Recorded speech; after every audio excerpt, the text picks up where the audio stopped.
بیاییم که من داستان عشق به شما بگویم. ای جوانانی که یک عده از جوانان امروز دیوانه عشقند، میگه ما عاشقیم. محبت گناه نهی. در پشتای باسکل و موتورسایکل ها نوشته است یا پشت موترها محبت گناه نهی. بازی را ترجمه کردن، بسیار عفو میخوایم، ترجمه کردن به گناه و معصیت و زنا. محبت گناه نهی، زنا بکن. عشق گناه ندارد، زنا بکن. ولنتاین را جشن میگین، روز عاشقا داشته باشون. محبت گناه نهی. کی گفته؟ کدام محبت گناه نیست؟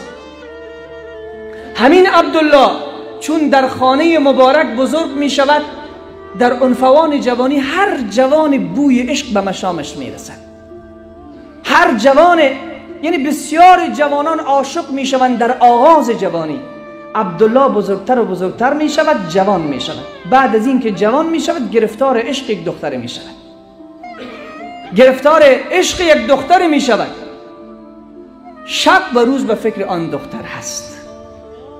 ولی خدا بعضی ها را بسیار زیاد دوست دارد. بعضی گناه ها خیلی مبارک است. بعضی گناه ها چی است؟ گناه مبارک است. گناه میشه مبارک شد، ولی بعضی گناه ها مبارک است. کدام گناه مبارک است؟ آن گناهی که بعد از انجام دادنش چنان توبه به سوی تو می آورد، آن گناهی که بعد از انجامش چنان پشیمانی و ترس خدا در وجود تو زنده می کند که تو از تمام گناهان بر می گردی و به سمت خدا حرکت می کنی. بسیاری بزرگانی بودند که در اوج گناه، در میان گناه، اون گناه مبارک بود، چنان پشیمانی به اونها دست داد که بهترین بنده خدا شده. عبدالله عاشق می شود، عاشق دختری. عشق گرمی و سردی نمی شناسد. آتش عشق وقت در دل نشست، گرمی و سردی نمی شناسد، درد و علم نمی شناسد، آبرو و بی آبرو نمی شناسد. عبدالله عاشق دختر می شود. شب از شبها که هوا خیلی سرد است، هوای زمستان است، برف هم می بارد، حضرت عبدالله حرکت می کند که برود پشت خانه معشوقش، شاید به اون لقاء داشته باشد، دیدار داشته باشد. حرکت می کند، هوا خیلی سرد است، ولی این معشوقش در بیابان زندگی می کند. در یک بیابان خانه‌ای دارد، اونجا زندگی می کند. حضرت عبدالله می آید از سر شب تا به صبح در این هوای سرد استاد می شود. دو چشمش پشت دروازه معشوقش است که شاید دروازه باز بشود، شاید از کیرکین نگاهی بکند، شاید صدایش را بشنود. تمام شب متوجه نیست که شب ساعت چند شده، آیا آغاز شب است یا انتهای شب شده، که در این اثنا آواز مؤذن را میشنود که میگوید الله اکبر، الله اکبر، الله اکبر، الله اکبر. وقتی این آواز به گوش عبدالله می آید، فکر می کند اذان نماز عشاست، فکر می کند اذان نماز عشا و خفتن است. بعد از لحظات همینجا می نشیند، می گوید هنوز آغاز شب است. چند دقیقه نمی گذرد، می بیند که هوا روشنتر و روشنتر می شود، می بیند که این اذان عشا نبوده، اذان نماز صبح بوده. تمام بدنش یخ و سردی گرفته، تمام وجودش پر از برف است. عبدالله یک بار اینجا نگاه به سمت آسمان می کند، می گوید خدایا من به یک عشق مجازی آنقدر غرق شدم که من ندانستم که این اذان نماز خفتن است و نماز صبح است. خدایا آنقدر در این عشق مجازی غرق شدم که اگر به پشت امام باشم سوره طویلتر و دراز امام بخواند دلخور می شوم که چرا امام نماز را اینقدر دراز کرد، ولی از اول شب من اینجا استاده هستم تا روشنایی روز ندانستم که این اذان خفتن است یا این اذان نماز صبح است. خدایا چه می شود که ذره از عشق خود را به دل من بیندازی؟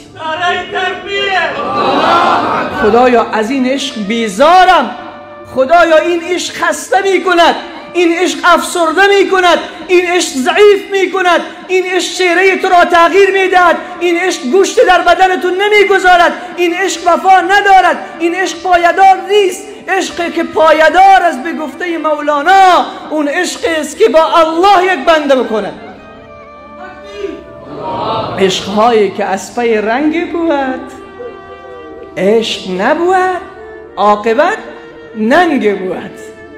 امروز عزیز من اون عشقی که جوان را دیوانه کرده، جوان را بی سر و پا کرده، جوان را از مسیر منحرف کرده، جوان را فکرش را خراب کرده، جوان را بی ادب در برابر پدر و مادر کرده، جوان را از نماز فرار داده، جوان را از عبادت خدا مانده است. این عشقهایی است که بعد از 6 ماه تبدیل به جدایی ها می شود. این رها کن. حضرت مولانا میگه این رها کن عشقهای صورتی، نیست بر صورت نه بر روی ستی، آنچه معشوق است صورت نیست آن، خواه عشق این جهان و خواه آن جهان، آنچه بر صورت تو عاشق گشته ای، چون بیرون شد جان چرایش هشته ای، صورتش برجاست این سیریز چیست، عاشقا واجو که معشوق تو کیست، پرتو خورشید بر دیوار تافت، تابش عاریتی دیوار یافت، دل بر کلاه چه بندی ای سلیم، و طلب عشقی که پایت او مقیم. اگر این روشنایی آفتاب روز نباشد تو را به خدا قسم آیا این رنگ دیوارها دیده می شود؟ اگر روشنایی روز نباشد دیدار و زیبایی جمال معشوق دیده می شود؟ اگر این نور آفتاب نباشد و این نور خدا نباشد آیا چمنزارها در شب دیده می شود؟ آیا آبشارها دیده می شود؟ آیا بهترین قصرها با بهترین رنگها دیده می شود؟ نمی شود. پس چیست که این همه را زیبا کرده؟ بلند همه زیبایی از او است، تمام تراوت و شادابی از او هست. و خدا قسم بعد از این که عبدالله این کلام را میگوید، خدایا میگه من توبه کردم، من از اینش توبه کردم، خدایا به سمت تو برمیگردم، مرا عاشق خودت بگردان. عبدالله بعد از این شب و بعد از این اذان بسیار عاشقانه بودن که نمازشان ترک شدن ولی بیدار نشدن، برو خوردن بیدار نشدن، ناکام شدن بیدار نشدن، شکست خوردن بیدار نشدن، اما بعضی ها را خدا این گونه بیدار میگرداند. من گفتم بعضی گناهان مبارک است که بعد از انجامش چنان تغییر در وجود تو می آورد، چنان تو را به سمت الله می برد که دیگر هیچ کس نمیتواند جلب تو را بگیرد. این عبدالله ابن مبارک به جای می رسد که از سفیان ثوری رحمت الله علیه پرسان کردن، کسی در مجلس حبیب که از بزرگان دین است از او پرسان کرد که آیا سفیان ثوری بهتر است یا عبدالله ابن مبارک؟ حبیب در جواب فرمود اگر سفیان ثوری که از بزرگان دین است و استاد امام بخاری است و در طریقت دست بالایی داشت، بهترین ولی از اولیای الهی بود، پرسیدن که آیا عبدالله بهتر است یا سفیان ثوری؟ او در جواب فرمود اگر تمام عمر سفیان ثوری تلاش کند که یک شب مثل عبدالله ابن مبارک شود، محال است که بشود. اگر تلاش بکند که تمام عمر خود یک شب مثل عبدالله بشود، محال است که مثل عبدالله ابن مبارک شود. این عبدالله نه تنها تقوای الهی پیدا کرد، این عبدالله بعد از این که از سرزمین مرو است، بعد از این که عبدالله توبه کرد، گفت در این سرزمین آتش عشق من، آتش شوق من سیراب نمی شود، من باید بروم این آتشی که دارم، این تشنگی که از محبت الله و رسول دارم، بروم در دیار حبیب، در دیار حبیب بروم، در دیار مولا بروم، در دیار رسول خدا صلی الله علیه و سلم در مدینه بروم. حرکت کرد، سفر می کند پای پیاده. در مسیر این سفر یک مرد بداخلاق همرکاب و رفیق عبدالله می شود. عزیز من این رو خوب گوش کن. در مسیر این سفر که به سمت عربستان در حرکت است، مرد بداخلاق، مرد زشتخوی با عبدالله ابن مبارک رفیق می شود. فقط یک مرحله بسیار کوتاه. یک مسیر خیلی کوتاهی. بعد از اینکه با عبدالله یک مسیر را طی میکند، این مرد به سمت دیگر حرکت میکند، عبدالله به سمت بیت الله در حرکت است. یک بار میبینند که عبدالله ابن مبارک گریه میکند. پرسان کردند چرا گریه میکنی؟ گفت گریه من از این است که من با مرد بد اخلاق چند دقیقه بودم، اما نتوانستم که این را سبب هدایتش شوم و دست از بد اخلاقی بردارد. من از این میترسم که روز قیامت جواب من به پیشگاه الله چی هست. امروز زن ما نماز نمیخواند، شوهر راحت میخوابد. پسر ما نماز نمیخواند، پدر راحت میخوابد. دختر ما حجاب ندارد، پدر راحت میخوابد. خواهر ما حجاب ندارد، برادر راحت میخوابد. در حالی که در زندگی ما رفیق ما از دین فرار میکند، ولی ما راحتیم. مرا چی غرض؟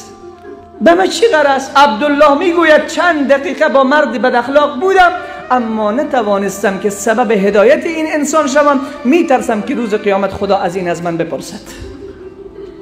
پس عزیز من، جوانه که سرمایه دل دعوتگران هستین، شما بیاییم که بیدار شویم. از این قصه ها حصه باید گرفت. اینها فکاهی نیستند، اینها حقیقت ها هستند که باید دگرگون کنه دلهای ما را.